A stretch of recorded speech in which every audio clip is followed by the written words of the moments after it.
Olá, meu querido, minha querida, você que está estudando para a prova da EFON, vamos ver esse assunto também muito importante, que é uma continuação do movimento circular, que é a transmissão de movimentos. Então, muitas questões já caíram sobre isso, e a gente precisa dominar, às vezes é super fácil, a gente precisa entender a física por trás da transmissão de movimentos, tá? Então, vamos lá? Vem comigo.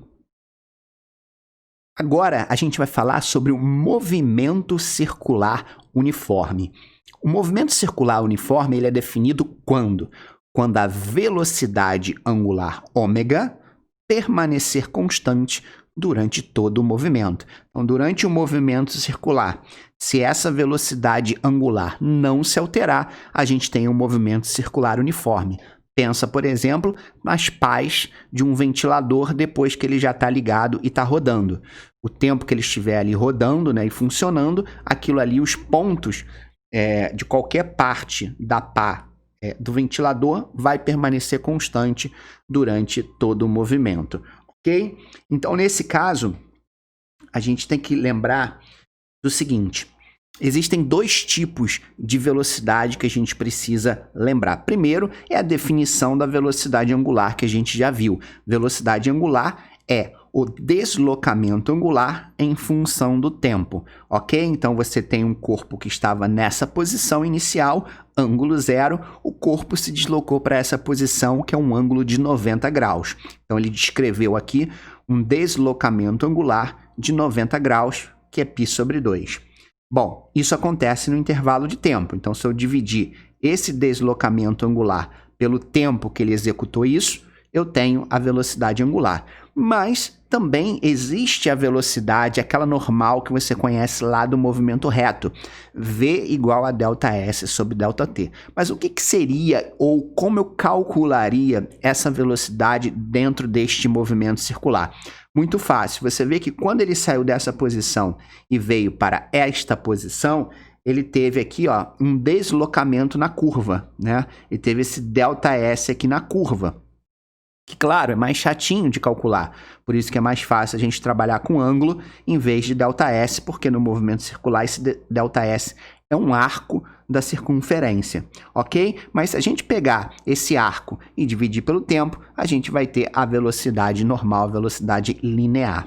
Agora, vamos prestar atenção numa coisa muito importante, que é o seguinte: vamos pensar numa volta completa, quando o corpo sai dessa posição e retorna para a mesma posição. Ele completou uma volta.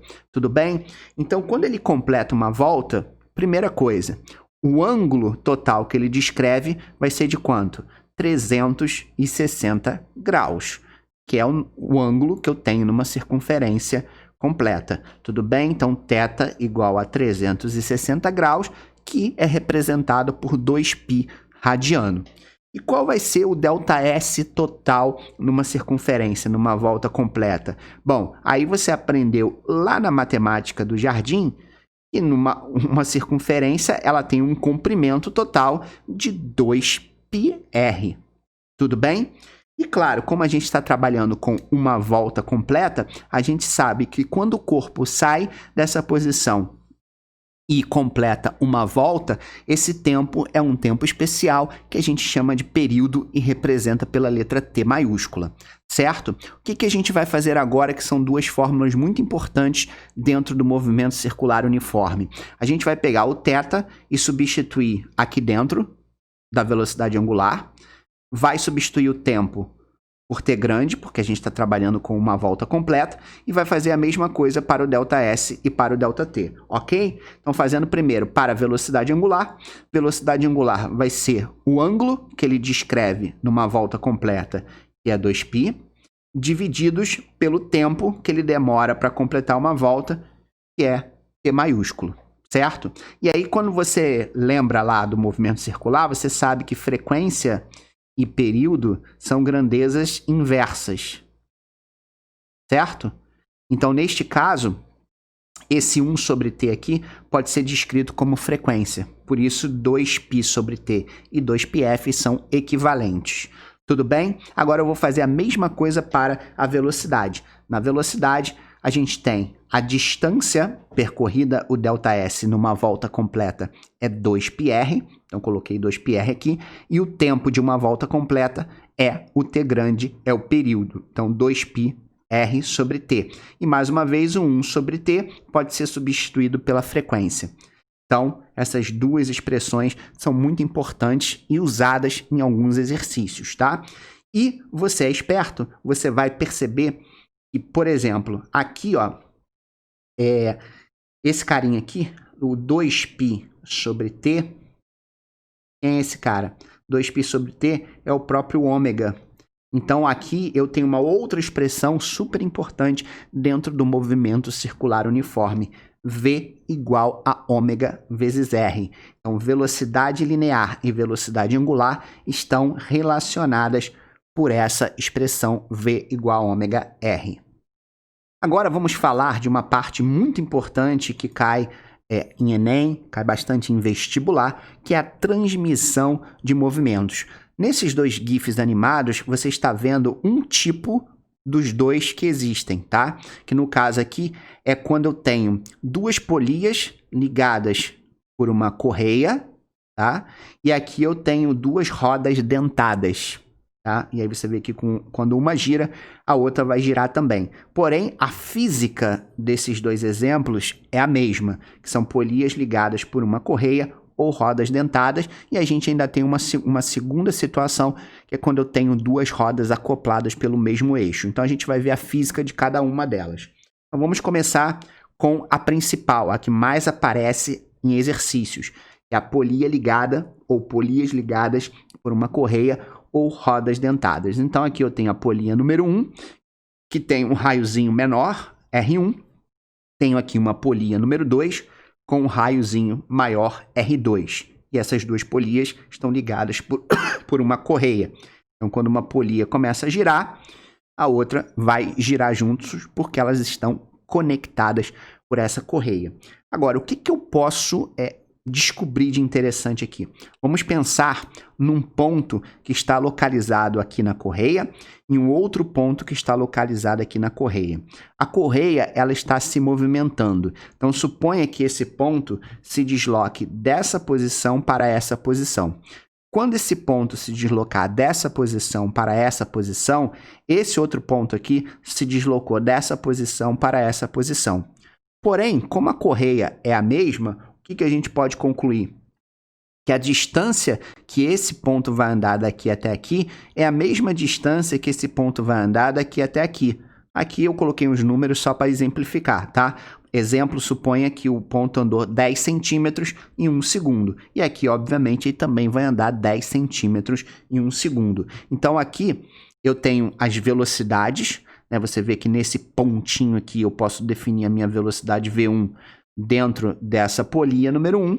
E aqui nesse pontinho eu posso definir a velocidade V2, que seria a minha velocidade nesse ponto ou em qualquer ponto da polia número 2, certo? E aí você vai ver com muita facilidade que quando eu calcular a velocidade nessa situação, nesse exemplo, 10 centímetros divididos por 1 segundo vai dar 10 centímetros por segundo. Conclusão importante: qualquer ponto que estiver localizado nesta correia ou nesta polia vai ter sempre a mesma velocidade de 10 centímetros por segundo. Então, qualquer pontinho aqui se desloca 10 centímetros por segundo. Então, a gente chega numa conclusão importantíssima para essa situação. Ou seja, nesse caso, lembrando aqui, vamos lembrar dessas formulazinhas que a gente vai usar daqui a pouco, a gente pode escrever com muita propriedade que a velocidade deste ponto aqui, tá, que eu estou chamando de V1 na polia número 1, vai ser igual à velocidade neste ponto aqui da polia número 2, que eu chamei de V2.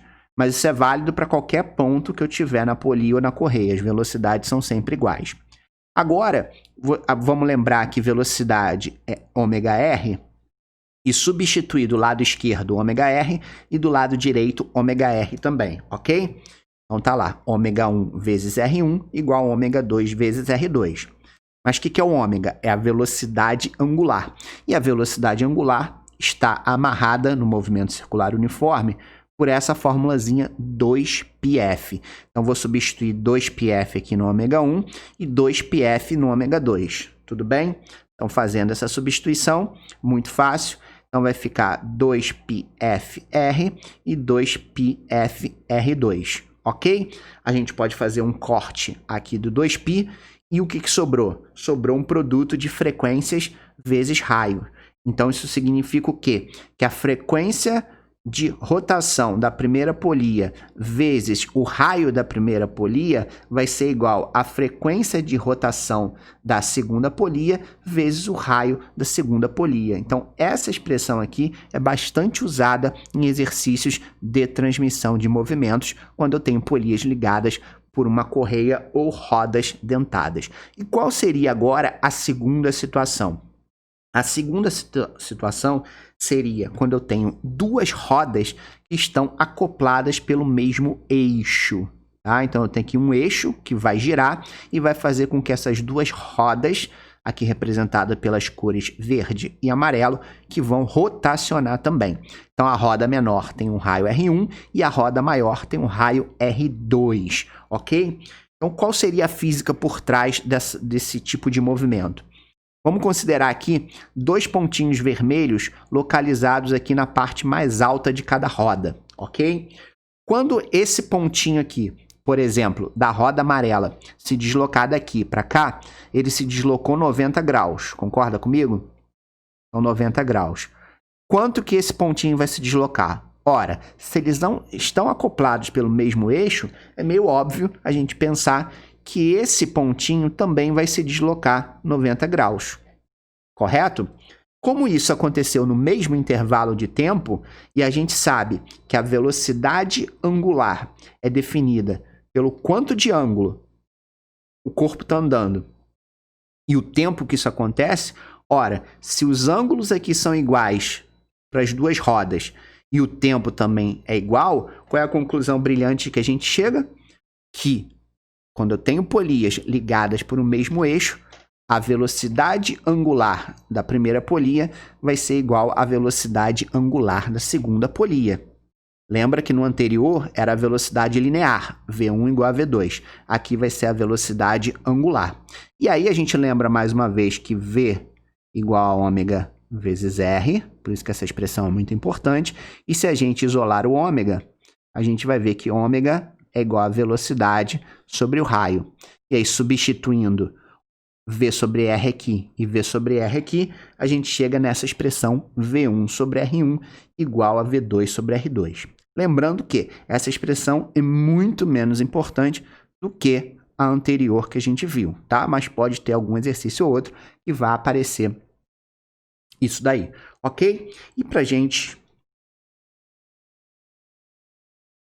E agora, a gente vai falar da bicicleta. A bicicleta nada mais é do que uma aplicação dos dois tipos de movimento, de transmissão de movimentos que a gente estudou. Ou seja, quando você tem duas polias ligadas por uma mesma correia e quando você tem duas polias ligadas pelo mesmo eixo.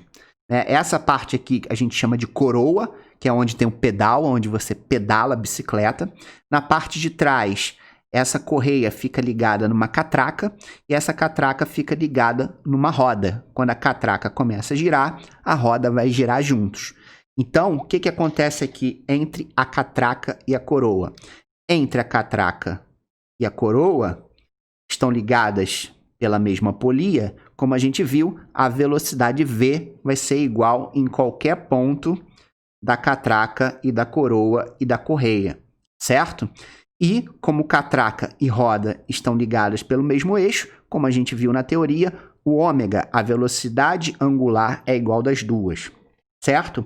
Então vamos estudar aqui e encontrar algumas respostas muito legais que caem bastante em exercícios. Tá? Geralmente, você sabe que no cotidiano existem aquelas bicicletas que são as bicicletas de marcha.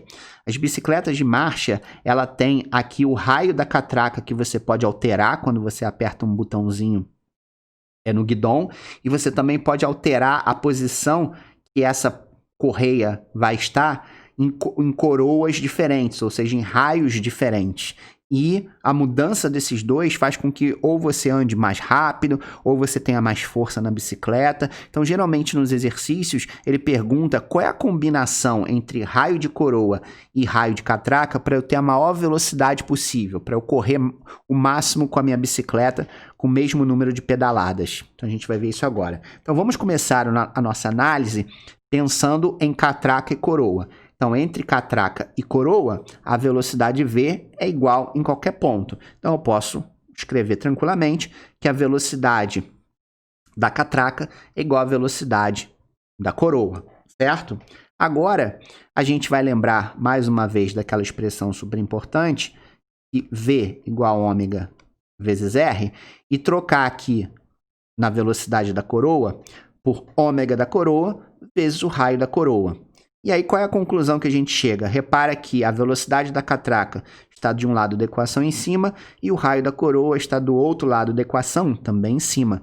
Então, essas duas grandezas são o quê? Diretamente proporcionais. Quanto maior for o raio dessa coroa, maior vai ser a velocidade da catraca. Então, aqui a gente já chega à nossa primeira conclusão. Para que a velocidade seja a maior possível, a gente tem que posicionar, né, aqui a nossa correia de tal forma que ela atinja a coroa mais externa dessa parte que fica o pedal, tá? Então, a gente tem que colocar aqui na coroa que vai ter o maior raio possível. Então, isso faz sentido aí com a nossa lógica, né? Se eu botar o maior raio possível aqui, eu vou ter a maior velocidade. Beleza. Agora é que vem a pegadinha que muita gente erra. E na parte de trás? Na parte de trás, onde eu tenho roda e catraca, a gente já sabe que o ômega vai ser igual para os dois. A velocidade angular de roda e catraca, elas são literalmente iguais, certo? E aqui eu vou só dar uma isolada no ômega, e aí você sabe que ômega igual a V sobre R. Então, substituindo isso para catraca, então ômega da catraca vai ser a velocidade da catraca divididos pelo raio da catraca. Agora, comparando o raio da catraca com o ômega da roda, a gente vai chegar na seguinte conclusão. Repara que o ômega está de um lado da equação em cima e o raio da catraca está do outro lado da equação embaixo. Então, quando isso acontece, essas duas grandezas são inversamente proporcionais. Ou seja, para que eu tenha a maior velocidade angular da roda possível, ou seja, para a roda girar mais, eu preciso colocar a minha correia de tal forma que atinja a engrenagem da catraca que tem o menor raio. Então, isso foge um pouco da nossa lógica, né? Talvez a gente pensasse que o raio da catraca teria que ser maior também para que a roda girasse mais rápido, mas não é. Olha o que a física diz para gente. E quando eu coloco o raio aqui atrás, o menor raio de catraca, eu vou conseguir fazer minha roda girar o mais rápido possível. Portanto, a maior velocidade vai ser atingida quando eu tiver o menor raio da catraca. Então, se numa questão ele perguntar para você qual é a combinação de raios de catraca e coroa para que minha bicicleta ande o mais rápido possível, você vai ter que colocar que na coroa esse raio vai ter que ser o maior possível e no caso da catraca, esse raio vai ser o menor possível.